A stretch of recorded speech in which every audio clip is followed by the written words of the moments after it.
Hi, it's James here from the Sprinkled Donut Forge in Moscow, Texas. And been a while since I've made a video. I have been very busy. Not only making my living quarters in the smithy a little bit nicer, but setting a lot of tile and doing construction work on the side. Well, that has come to a screeching halt here, so the Sprinkled Donut Forge is open for business for the time being, and I'm making some stock. What I have today is coil spring, harvested from a 77 Ford pickup, and of course I have some other coil springs I picked up today of a larger diameter. This is right at 5/8. What I do is I cut like a half ring. This piece is burnt, so this is a good example. I'm not going to sell this to anyone because don't sell burnt garbage to your customers. You're only as good as your word and your work. So if you burn it, chunk it. Or make some art out of it for you, but don't market it to anyone if it's inferior or it has been exposed to burning heats. What I do is I straighten that out, and let's see, I got a piece straight here. I'm not going to touch it because it's near the fire. Straighten it out halfway decently, and then I facet it by going slightly square and then knocking those corners down to create an octagon. And then I will flatten one end. This is a rough forged chisel. Now when you're making multiples, don't just throw the first on the hot deck. You throw it there to cool, but keep it as a control. If you're trying to make everything similar, make them all match the first one you made, and cut all your pieces to the same length. Alright, well, I'm in the middle of work here, so I decided while I've got this all going and I'm producing this stock for my shop to sell, that I would show you how I take and make a simple cold chisel from coil spring. I don't know if I'm going to have time to show you the thermocycling, the heat treating process, but 5160 or spring steel is pretty forgiving. You just have to make sure that you're not shocking the grain and making the grain too big, because then the tool can fault. Anyway, got that piece. Fire's going. Get this in the fire, get it hot, and I'm going to facet about half of it, and we'll start there. See you in a minute. Stab. Alright, I gave it a good soak, which means I left it in the fire with the fire going good and allowed the heat to penetrate the steel evenly. I think we're at a good forging heat now. Let's go. First thing I'm going to do is square it off, but not with sharp corners.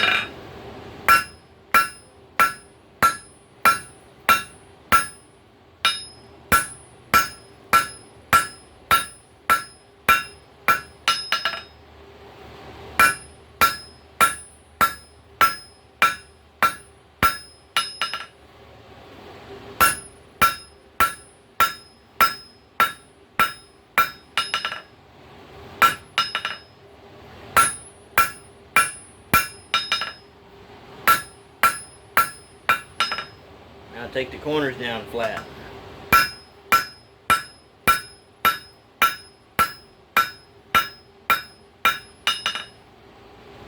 All the way over.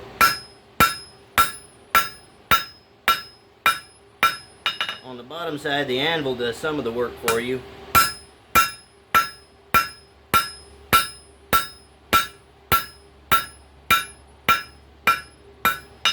Not about how hard you hit it, it's about how accurately you hit it.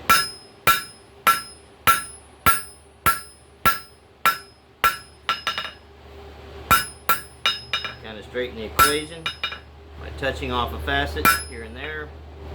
Take advantage of that to knock down a lump. Okay, now spring steel, you don't want to push your luck. Alright, here's what we got. See, that's faceted off nice at an octagon. It's fair enough. So I'm going to take and put the other end in and try to match it up. And I'll select an end to smash flat. See you in a minute. Alright, out she comes.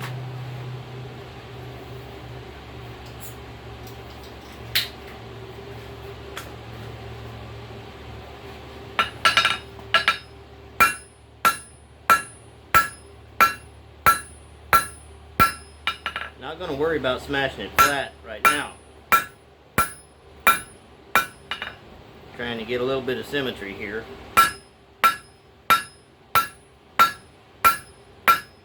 And in the process, straighten it.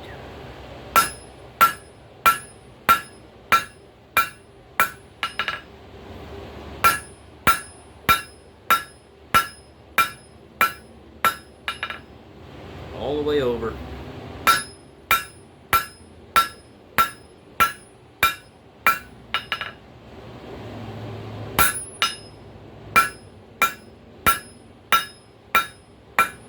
Get a minor straightening before trading facets off.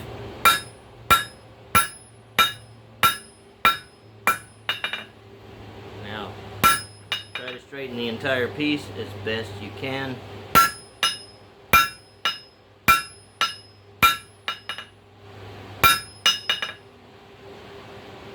Direct your hits judiciously.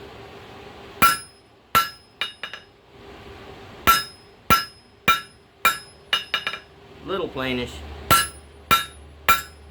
Mostly you're going for the form. Okay. Don't go too much past the heated area. It's a little cattywampus, but you got to look at what end you think will be the best struck end. And the end that's the most imperfect will become the end that is the chisel end.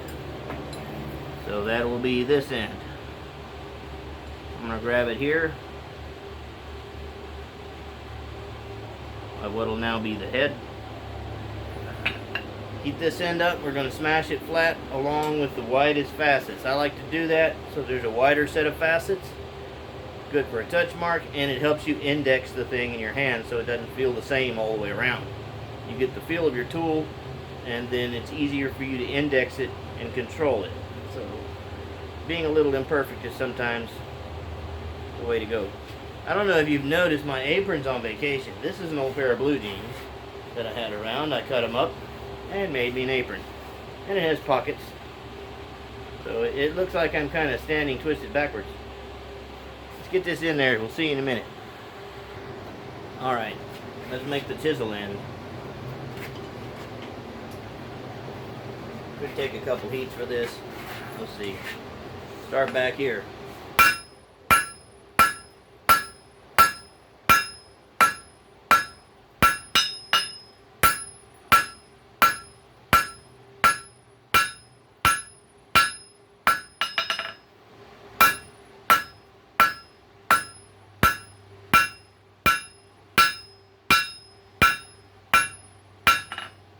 Knock these edges square.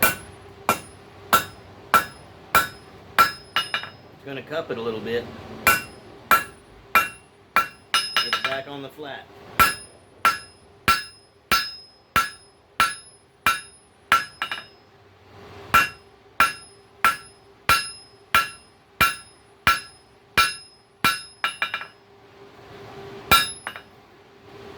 Straighten.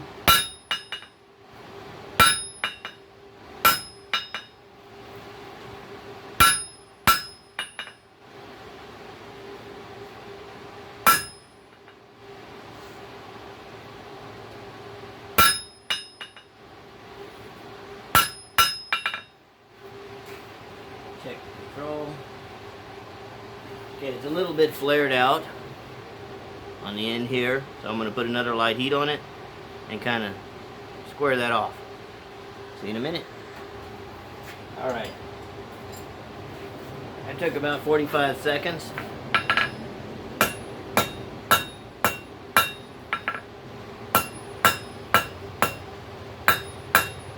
I come back about an inch.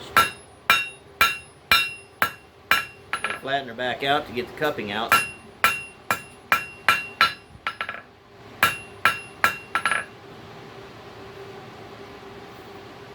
Make sure it's straight. You don't have to hit real hard for adjustments.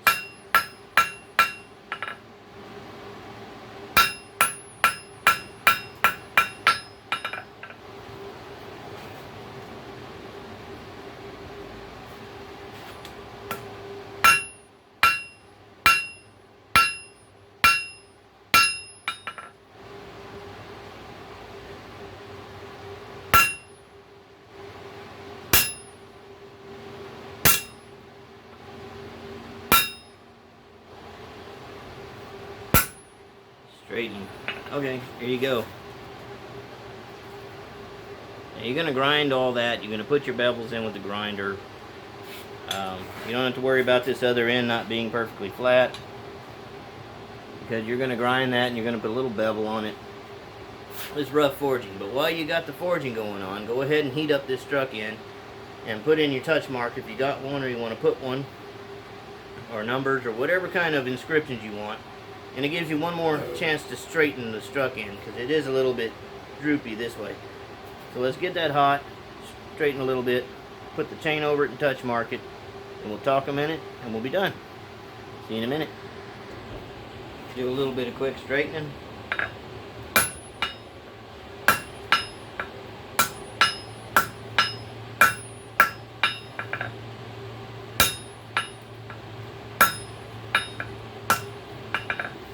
When you touch mark it, it's going to kick it a little bit, so always hit it on the back side when you're done. I use a 4-pound hammer. You want one hit for your touch mark. You want one good solid hit. Okay, now that kicked it down a little bit. So the last chance at adjustment without obliterating your touch mark, you have to flip it over, hit it right on the back of the mark, take that out, and check the profile of your chisel. Will it do?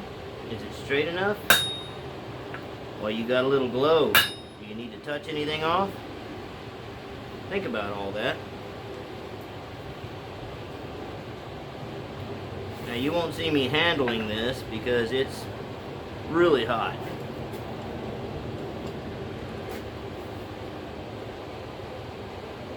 There's the touch mark. Nice faceted chisel, straight enough. Everything is grindable.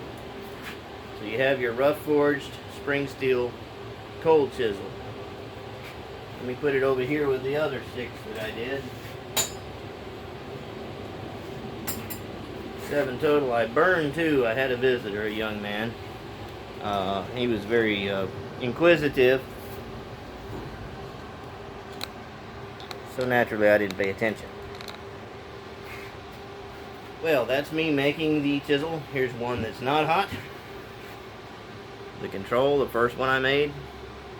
And the rest of them are consistent with this one. And pitch is high pitch, but it's not where I want it yet. You don't have to harden the end that you hit, because ideally you don't want that to break or be brittle. But in a cold chisel, it's made for working cold steel, cutting off bolt heads, cutting lines in cold steel. So a cold chisel has to be hardened and tempered properly. As far as using this for hot work, I just normalize it. Just normalize it, let the grain get happy. In other words, heat it up to non-magnetic and let it slow cool. Because putting a heat treat on something that's going to be dipped in a lot of heat is not really going to help it a lot. Although I do recommend that you watch a video by Christ-Centered Ironworks. Roy Adams over there has a great video on hardening and tempering a chisel. That's what the video is called. I'll put the link to that in the description. And if you're wondering what kind of vacation my apron has gone on, it is in the home of Randy Newt's Leather and Metal Smithy. He is a fantastic leather worker, and he has made aprons for many blacksmiths such as Yamez from Island Metal Forge and many others, and everyone is very, very happy with his work. He's a fantastic person. I had the privilege to camp out with him during Quad State and a number of other great smiths in the blacksmithing community, and they're my friends. They're my blacksmithing family, and they all mean a lot to me. If you need a leather apron for blacksmithing, Newt's Leather and Metal Smithy is the place to go for it.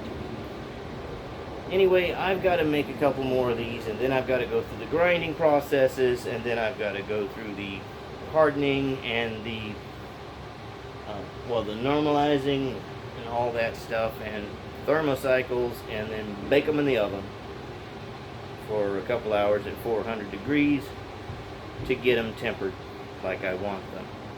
So I thought while I'm producing work for the smithy, that you might get to share a little bit of that with me. So I hope you glean something from this, and I hope you enjoy yourself. Whatever you do, stay safe. If you can't do something safely, don't do it until you have what you need to protect yourself, because everything is replaceable except you. That's all I have for this evening. I'm going to get busy. This is a working blacksmith shop today, so I got stuff to do. Till next time, bye.